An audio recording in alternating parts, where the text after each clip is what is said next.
자, 지금 잔금이 안 치러지고 있습니다. 잔금이 안 치러지기 때문에 분양이든 매매든 전세시장이든 모두 침체를 맞고 있다. 지금 청약 같은 경우도 잔금 미지급으로 인한 입주 불가 사유가 굉장히 많이 뜨고 있습니다. 이거 나중에 못 버티면은 싸게 나와요. 잔금 낼 여력이 안 돼서 거래가 안 되기 때문에 사실 거래량 살아나기 쉽지 않습니다. 대출 풀어주는 거, LTV는 풀어봤자 소용이 없죠. DSR은 지금 풀어주면 나라 망하라는 거예요. 만약에 풀어줬다 그러면 일시적으로 거래량은 살아날 수 있겠죠. 그리고 나라 망하겠죠. 그렇기 때문에 지금은 왜 거래가 안 되냐, 왜 분양이 안 되냐, 왜 전세가 안 되냐, 그 세 가지 이유는 하나로 일맥상통합니다. 저금리로 인한 비정상적인 거품이 쌓였기 때문에. 그런데 금리 올라가고 있죠. 그리고 규제도 뭐 몇몇 개는 해제되겠죠. 쉬운 것들은 해제돼요. 9개까지 안 올라갈 것들은 금방금방 해제될 거다. 그런데 해제되더라도 한계가 있다. MB 정부 때도 다 풀어줘서 잠깐 상승 만들어냈는데 그 뒤에 어땠냐, 이런 것들 보시면은 답 나오죠. 지금 집이 안 팔려서 거래가 안 되고 있습니다. 살 사람 없고 이사를 못 간대요. 집주인이 다른 집 잔금을 치러야 돼서 급매물로 내놨는데, 자, 잔금 못 내고 있죠. 안 팔려서 난감해하고 있다. 쉽게 보실 게 아닌 게, 요 집을 만약에 처음에 무주택자가 신규 주택에 들어간다, 이럴 경우는 잔금이랑 다 중도금이랑 계산했으니까 들어가겠죠. 그런데 문제가 되는 게, 여기를 사고서 잔금을 치르기 위해서 이걸 팔아요. 근데 이게 안 팔리고 있죠. 안 팔리게 되면은 결국 이쪽이 어그러지죠. 그러면서 거래 취소가 나오고 거래량이 무너지고 있는 거다. 그러니까 과거에는 무슨 짓거리 했어요? 매물이 안 나오게 유도하는 정책 중에 하나가 뭐예요? 일시적 1가구 2주택. 이게 과거에 2년을 줬죠. 그럼 무슨 짓을 하느냐? 요 집을 사요. 그리고 신규 주택을 삽니다. 그 2년 동안 집값 오를 때까지 계속 버티고 있어요. 매물 안 나오게 막고 있는 거죠. 그래서 2년 뒤에 얘를 팔아요. 팔고서 이쪽으로 이사한 다음에 또 하나 사요.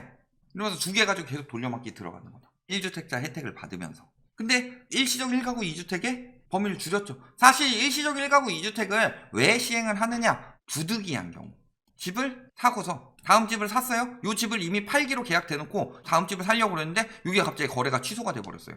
대출 받고 막 어거지로 어떻게든 해가지고 힘들게 들어갔어요. 그런데 이 집이 아직 안 팔렸어요. 그러니까 무슨 일이 생길 수가 있어요? 이 사람은 선의의 피해자죠. 법은 9명의 범인을 잡는 것보다 1명의 무고한 피해자를 낳지 않는다. 이게 원칙이기 때문에 선의의 피해자가 생기지 않도록 하는 것을 반대로 엄청나게 이용을 해먹었다. 그렇기 때문에 줄인 거죠. 사실 생각해보면은 팔려고 하는데 조금만 저렴하게 내나 봐라. 팔리나 안 팔리나 그 시기에. 그러니까 저 기간을 2년에서 6개월로 단축하면서 무슨 일이 벌어졌어요?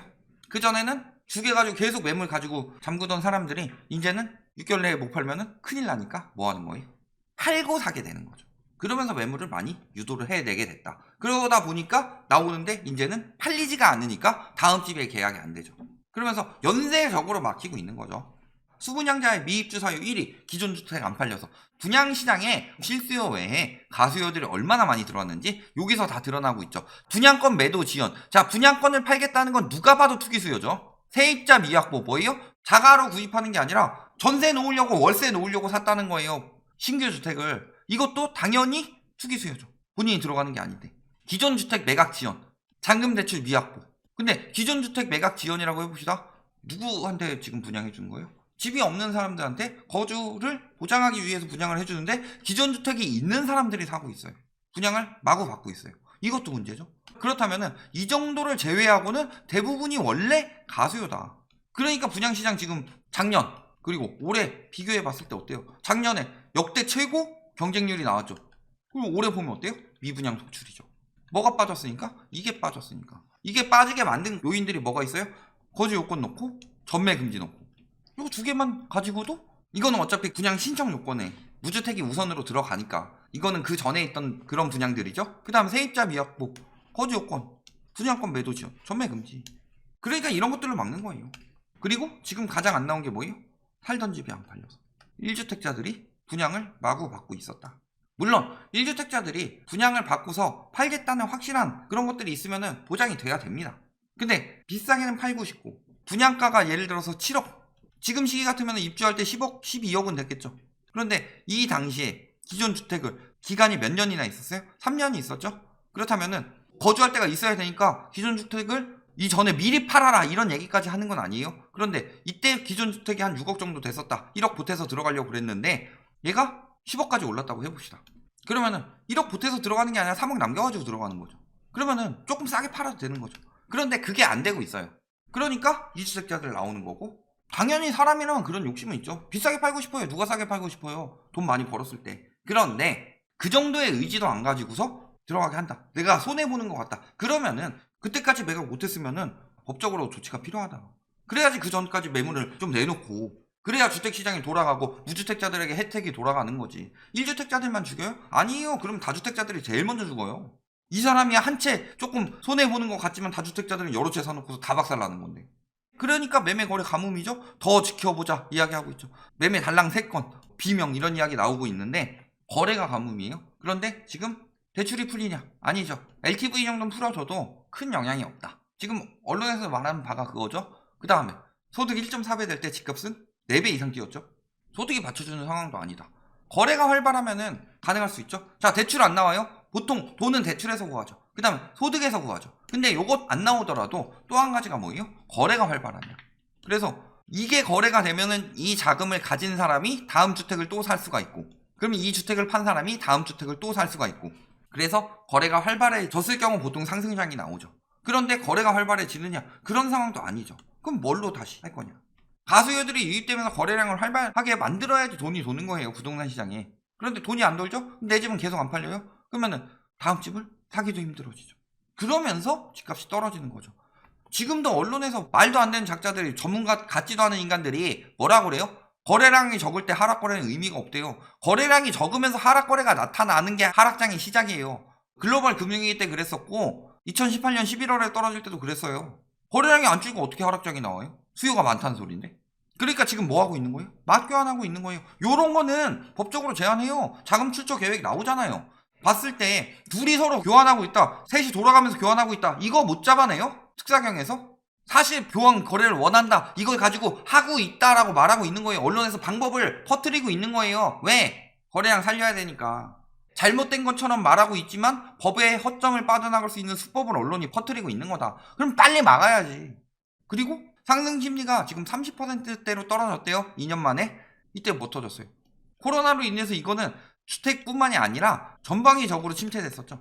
저금리로 다시 다 살려놓은 거죠. 그런데 전방위적으로 소비 심리가 다 침체됐어요. 그때랑 비슷하다. 그리고 조금 더 떨어지면 언제 가는 거예요? 집값 떨어지던 이 시기. 그만큼 지금 심리가 죽었다는 거죠. 그럼 거래가 활발해지는 건 쉽지가 않다.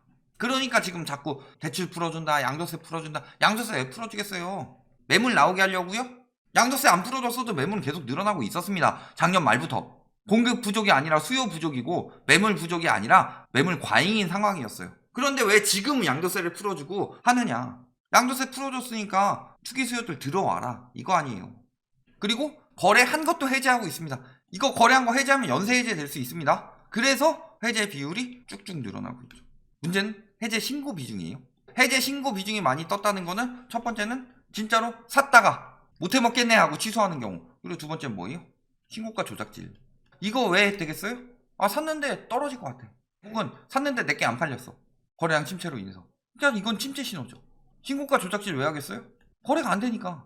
집값 띄워야 되는데 집값 떨어지게 생겼으니까 조작질 하는 거죠. 뭐라든 간에 지금 해제 비율이 늘고 있다는 거 부동산 시장이 침체 신호예요. 전세 역시 마찬가지죠. 전세가 안 빠져서 이사를 못 간대요. 사실 이거는 임대차 3법 폐지를 외치기 전에 저런 적폐부터 없애야 되는 거 아니에요?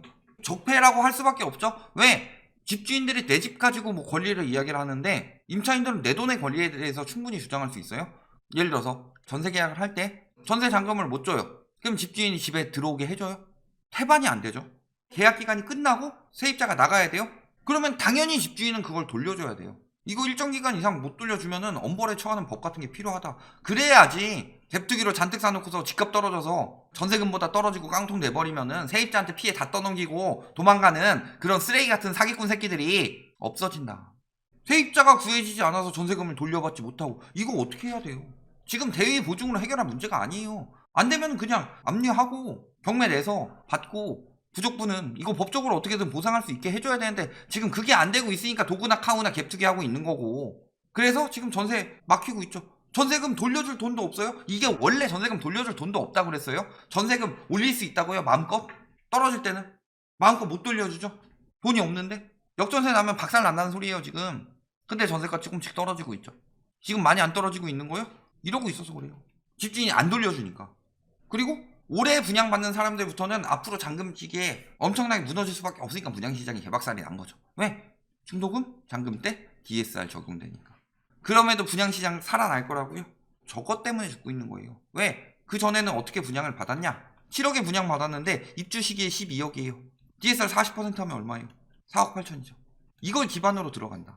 그런데 DSR 적용되면 어떻게 돼요? 원래 지금 받을 수 있는 건 2억 8천이었는데 시세가 오르면은 대출 더 받을 수 있겠거니 이렇게 생각하고 들어가는 거죠. 자기 자본 4억 2천이 아닌 뭘 가지고 들어가는 거예요? 2억 2천 가지고 들어가는 거였죠. 그런데 이게 안 되죠. 왜? 이만큼 대출을 받으려면 이만큼의 소득이 확보가 돼야 되는데 그러려면은 적어도 연봉이 6,800 이상은 돼야 돼요. 이런 것까지 생각해보면은 6,800 처음에 받던 사람들이 이거 상정해서 요거를 샀겠느냐. 더 비싼 걸 샀지. 근데 받는 사람들이 이제 이거밖에 못 산다는 거예요. 그러니까 미분양이 계속 증가하고 있는 거고 미분양이 증가하면 뭐가 나와요? 앞으로 점점 더 이제 할인 분양은 늘어날 수밖에 없습니다.